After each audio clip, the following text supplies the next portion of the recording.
Hello and welcome to the 360-degree video of the Honda HR-V. Now please watch this on your mobile device and move your phone around to look around the cabin. If the picture looks weird, it's because you're not watching it correctly.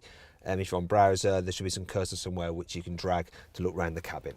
Right, now before I start, I want you to look here at the dials because I like this effect. When you turn it on, watch this. It's all like kind of weird and ghost-like, and what is this kind of hocus pocus nonsense Honda has installed into their car? It's all quite interesting, this car. Now, right, yeah, so putting this one into drive because it's the automatic, and we'll talk about that in a moment, because first I want to talk about the interior design, because I do really like the visual of this car.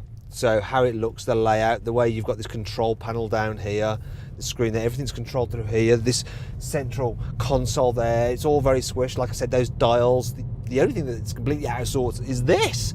Reminds me a bit of the vent, the big vent you get in the new Audi A4, but that's crap. The one in the Audi is nice. What are you doing? What? Why, Honda? Why? Who signed that off? This is all really nice and that's crap. Oh dear. Anyway.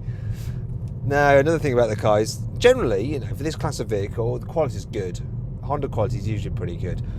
But the very top of the dash is cheap feeling. But then who goes around touching the top of the dash apart from motoring journalists? Motoring journalists from Europe. The Japanese won't do that. That's why the Japanese have lots of brittle plastics in their cars. But there's stuff that you touch, especially the steering wheel, really nice leather, feels quality. Like the layout of the dials, like I said, this looks good, but actually it's all touch screen, so you can't feel your way to the buttons really, so you have to be looking at them, so it just means more eye time down there than on the road. Honda's infotainment system, I've got a Civic Type R, and yeah, this system ain't great. Oh god, I hate it actually. Ugh, can't be arsed with that. Right, the drive. So Hondas generally drive really nicely, and like they're really good at control weighting, so steering, brakes, clutch, all nice. What they don't seem to be good at though is automatic gearboxes, not in this car anyway. So this is a CVT, and listen to this. When you put your foot down, it does this.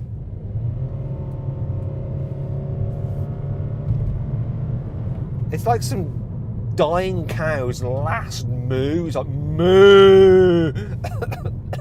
It's awful, and it's a shame because actually when I phoned it to book the car, I had the specific date that I need the car, and they're like, oh, we've only got the CVT car. Do you want to have it a week later? You can have the manual. I could tell the press office didn't want me to have this car because everyone knows the transmission, it's no good at all, and the manual is lovely. Apparently it's very similar to the one in the Type R, and yeah, Honda's manuals are awesome. So don't have the auto unless you really, I don't know, I suppose you don't have a left leg that works and you can't change gear yourself, or you don't have a manual license.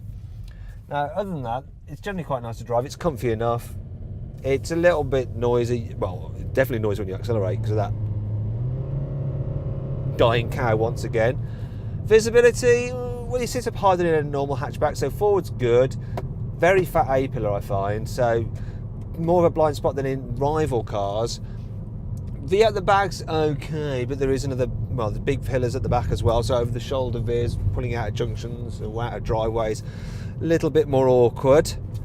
But on the whole, once you're just cruising along, it's fairly comfortable.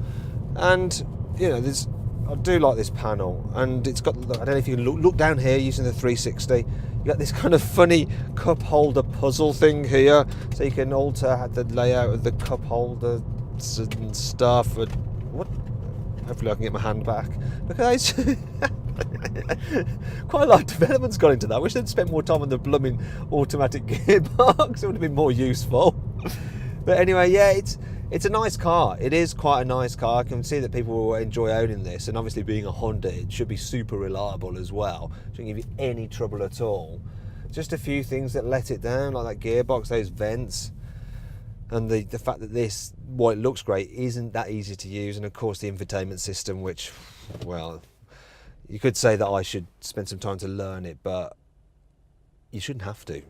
You don't have to in a BMW. We're all used to mobile devices which are dead easy to use. Car manufacturers should be able to do it. And here, I mean, look at a blank screen. Why am I looking at a blank screen? Oh, what? Anyway, if you want more video content on this car, please click in the top right hand corner of the screen on the card.